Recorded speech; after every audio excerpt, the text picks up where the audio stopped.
Welcome back to Motegi, and you join us just moments after a dramatic qualifying session. I feel I always say that, but this one actually was pretty dramatic.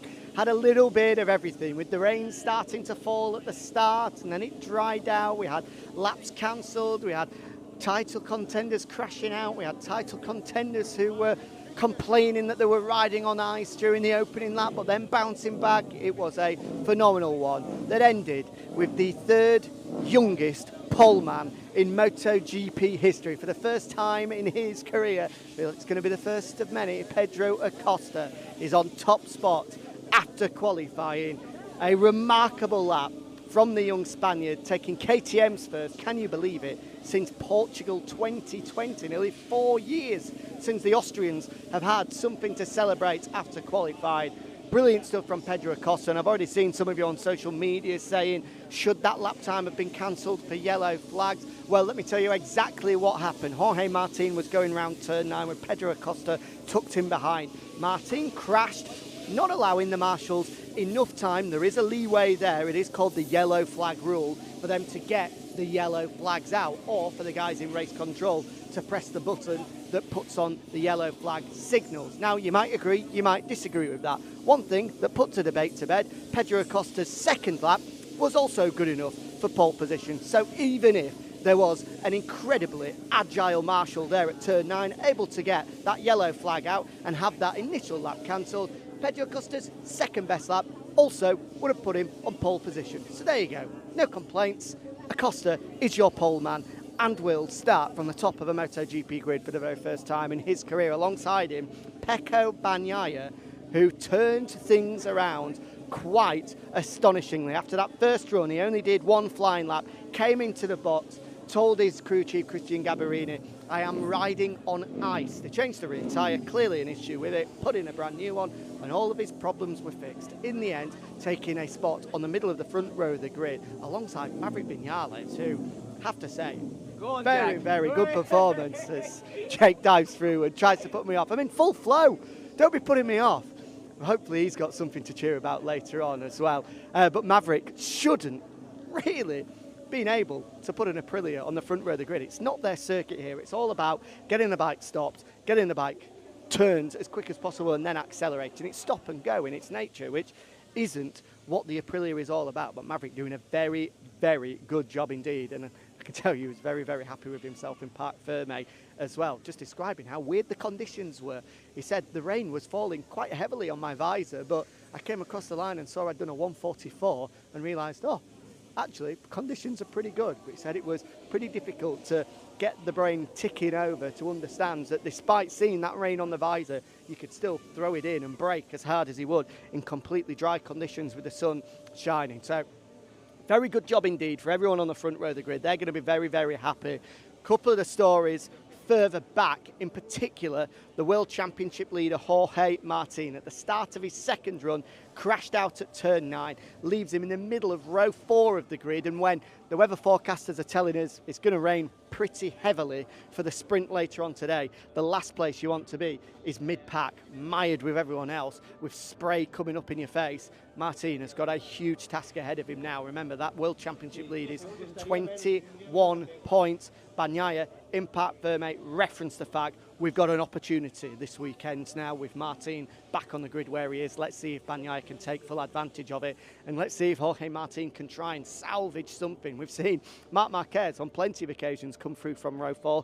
Now it's time for the Prima Pramac racing man to try and do the same. Mentioned Marc Marquez. Oh, your heart has to go out to him. He did do a lap good enough to set pole position. It was a lap that would have smashed the lap record, but he did exceed track limits at turn 4.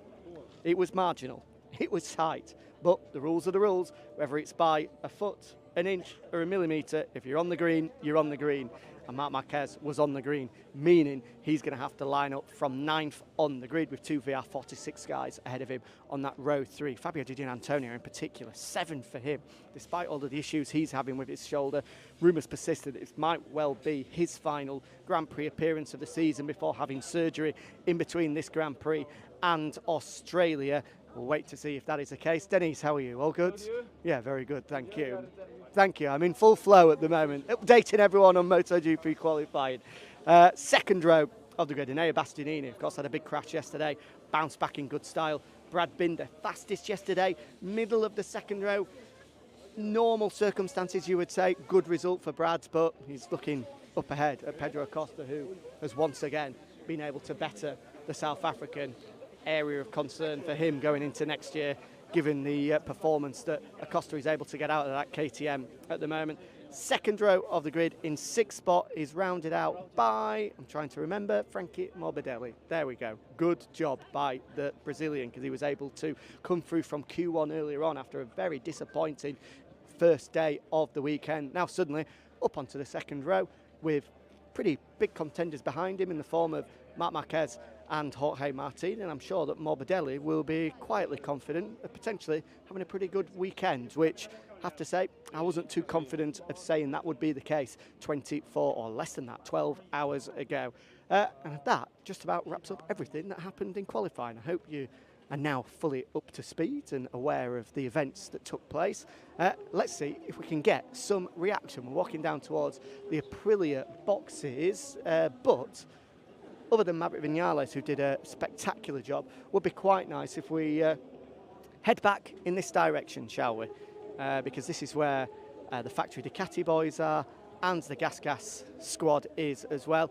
And those are the two camps that I would quite like to get a word from. In particular, goes without saying, someone from the Pedro Acosta concern, just to try and detail how much of a incredible job he has done so far this weekend. But as I say, the forecast is the one thing that everyone has been glued to.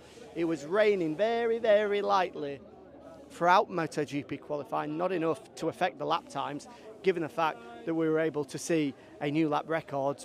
But it does sound as though there's quite the weather front coming for the sprints later on today. Between 1 or 2, people are saying the heavens may well open. If that is to be the case, then it's going to throw everything wide open. Hello, how are you? How are you? All good? Good. Good. Who are you supporting this weekend? Bagnaia, Marquez, Acosta? I like Fabio. Fabio Quartararo, okay. And you are Mini GP champion, right? Yes. Okay, so... Japanese champion. Well, congratulations. I like that, number 1. Yes. In how many years will you be in the paddock on MotoGP? In 10 years, I guess? I think that the future is bright, no? You go to Valencia? Yes. So Valencia. Go to Valencia. Okay. Yes, yes. For the Mini GP World Series. Well, good luck. Jack, nice Jack. to meet you. My name is Hayat. Hayato, nice to meet you, Hayato. Nice to meet you. Good luck in Valencia. Yes. Goodbye. Goodbye. See you later. There we go. Number 1 as well. Yes. Practice the celebration. I like it.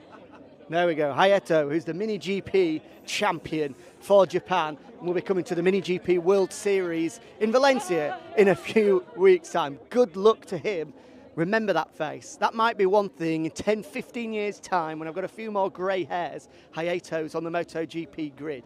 And that was officially his first appearance on MotoGP TV. So make sure the guys at home, let's archive that just in case Hayato does get to the Grand Prix paddock in the next few years. Good luck to him. I like his confidence as well. Already got that number 1 celebration ready for in Valencia. And I see, Nico Goyon there, who would be a good man to speak to. I'm going to run fast. Don't like to shout, but here we go, perfect. One of our wonderful Japanese fans here has just delayed him ever so slightly to give me the opportunity to come through and grab a word with Nico after a quite magnificent performance from Pedro Acosta. As I said, the 3rd youngest poleman in MotoGP history, behind Fabio Quartararo and Marc Marquez, the first of his career as well.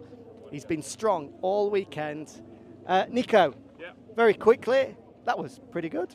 Yeah, that was amazing. We sorry. didn't expect this. We were all checking the TV, trying to understand what was happening. But then step by step we understood. The good thing is even the fastest, quickest lap of Pedro was on pole position anyway. So it's a real one, it's a real pole position. And we're super happy. We feel Pedro strong at the moment. The bike is working good, and since Misano test, he's in a great form. So let's take the benefit of it. You say it's a real one, a real pole position. It's a real chance for the rest of the weekend as well. He was fast yesterday, over one lap, over a race distance in the rhythm. Must be confident, but also a little bit nervous about what's coming ahead. Yeah, I don't know if he's nervous. You know, he never really shows his emotions. This is one thing. But yeah, no, starting from pole position, we know the bike is fast here. Brad proved it last year. So the bike is fast. Pedro is in a good shape. So yeah, we have some chance of good result. And I guess really positive for the team, you say, since the Misano test, in particular, a brand new chassis that worked really well last weekend. You come to a very different circuit, and it's obviously working really well here as well. Yeah, no, clearly this is a really good sign, because you know, testing during the season is not always easy, and we've made this bet to test this chassis during the season, and straight away he felt a little bit more comfortable. He felt the positive, and to be fair, since we've put this chassis on, the results are great. So let's throw the finger and see what's going to happen. Big question everybody wants to know, is it going to rain? Well, the forecast we have says no. Oh, okay. But with the forecast, yeah, you never know. Yeah. So it was planned to have a bit spitting this morning. This afternoon should be clear, cloudy but clear. So let's see. Good news then. Okay. Good luck. Have fun. Thank you. Thank you. There we go. Good to chat with Nico Goyon, team boss of the Red Bull Gas Tech Trois concern, and he's pretty confident as well, is the Frenchman. And good news, I want to see a dry rain. I know a lot of you at home enjoy those wet conditions, and it's throwing up some pretty different results, but for me, a dry race, seeing the best in the world in the right conditions, going toe-to-toe, without any excuses, without any variables, is what we like to see. And it's going to be an interesting one as well. Bagnaia versus Acosta, a head-to-head that I think we're going to get used to over the coming years, a head-to-head that we've not seen just yet. Is it going to be the first instalment of many later on this afternoon? Tune in to find out. I'm looking down in the direction of the factory Ducati concern and can't see too many faces. So we'll have a quick gander to see if there's anyone just to provide us an update, as we see some pretty disgruntled faces in the Prima Pramac Racing concern. Gino Borsoi just there, but I'm smart enough to know that now probably not the best time to get Gino's thoughts after a very, very frustrating qualifying session where Jorge Martin has left himself a lot of work to do ahead of the Tissot Sprint and the Japanese Grand Prix later on. So with that, amongst these fantastic Japanese fans who come out in force every year, and I'm sure we'll be making lots of noise later on, we shall leave you on Inside the Paddock, having given you a proper update on everything that is about to go down in the Tissot Sprint and the Japanese Grand Prix later on this afternoon and tomorrow. What a front row we've got. 3 different manufacturers, Pedro Acosta, Pecco Bagnaia, Maverick Vinales. Keep an eye on Marc Marquez coming through from the 3rd row of the grid. Keep an eye on the World Championship leader having to come through from the 4th row of the grid. Drama is guaranteed. Tune in for the sprint, 3 o'clock local time. Will it rain? Will it not? There's so many questions. I don't have any answers. That's the way we like it. We'll see you in a couple of weeks from Phillip Island for the next episode of Inside the Paddock. No, tampoco voy a tocar, pero